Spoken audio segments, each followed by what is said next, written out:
Hello and welcome to Java development course. This is the section of concurrency, and today we're going to talk about concurrency and threads. This is the tech skills presenting you this course. Please follow us on Instagram, subscribe to our YouTube channel, help us grow and give us feedback so that we know if we're giving you the right content. Welcome to the class. Today we're going to see basic terminologies that everybody who wants to work with concurrency or threads need to know. Terminologies that are applied to Java developers or developers in any programming language. The first terminology or key that we're going to see is the process. What is a process? In simple words, a process is just an instance of a program that has its own memory space running on a computer.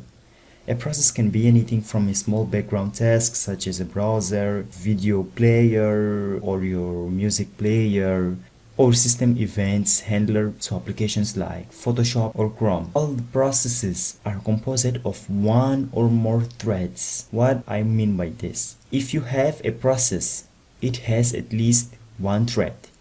It can have many threads, and threads are inside of processes. Every instance of a Java virtual machine runs as a process. A console application is a process. A Java FX application is also a process. Before we start with the practical explanation of what threads are, just understand that threads are subdivisions of the processes. What do I mean? Just small parts of the program that are going to do specific things. Formally, thread is a small program that works as a subsystem, being a way for a process to divide itself into two or more tasks.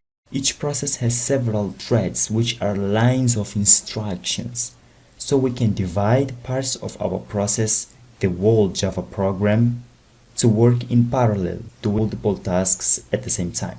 A Java process has at least one thread, which is the main thread. Every process has threads not coded explicitly by us developers who want to use the programming language to develop other programs. But these threads are coded by the developers of the programming language. So every process has threads which are not coded explicitly by us developers. Threads responsible for dealing with tasks like input or output of data and memory management. The code we develop will run on threads that we explicitly create or on the main thread. When we're listening to a song, writing a document, browsing, using FB at the same time, we're performing parallel processing, even if in a transparent way to you, user.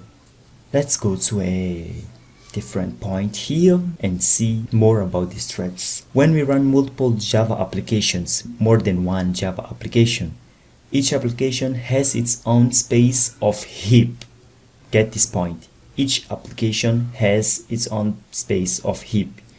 The heap isn't shared among processes, which means the applications can't access the space of heap from each other. Application 1 cannot access the heap space of the application 2. Application 2 cannot access the heap space of the application 1. So the heap isn't shared among processes. Each process has its own value stored on the heap. These values are individuals and they can only be accessed by the process that owns that heap. All threads created by a process will share the files and memory of the process, which is the heap. So you have the process, you have the threads. The threads will have access to the files and the memory, which is the heap. Then each thread has a stack, a memory that only can be accessed by the thread. Java programs run as individual processes.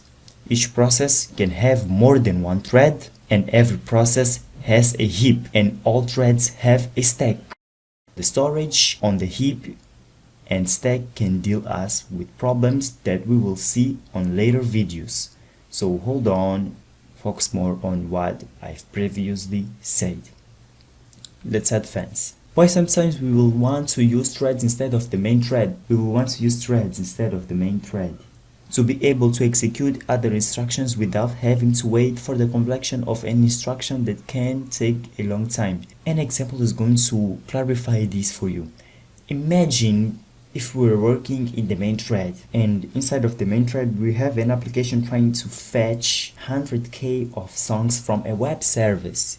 This task may take too long, and other next tasks would have to wait until this one finishes, because main thread is executing instructions line by line, and it just advances to the next line if the previous line completes the operation that was defined on that line. We don't know how long it's going to take. Our internet connection may not be so good.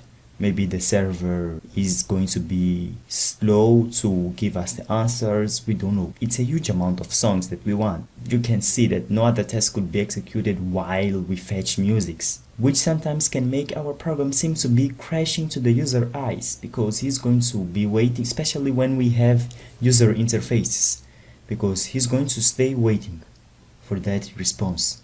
Okay? I'm not seeing nothing here. What's the problem? This program has crashed, it's frozen. So we may want to be able to execute other instructions. Maybe our program is not just going to fetch data from web service, but it's going to receive data from the user. We may open fields for him to insert data or do other things while we are fetching the musics. Okay, imagine if you were using Spotify and then you had to wait for all the music to be returned to your computer after you insert your credentials. You had to wait so long. Believe me, the musics were previously fetched from web service while you were entering your credentials. We could use a new thread to make this work, and the main thread could continue to execute the next instructions. Another reason to use threads is that an API requires us to provide one, and occasionally we will need to pass a code to be executed when the program requires it.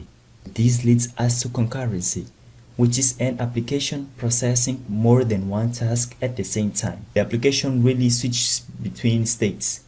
Let's suppose that your application wants to display an image and then write something.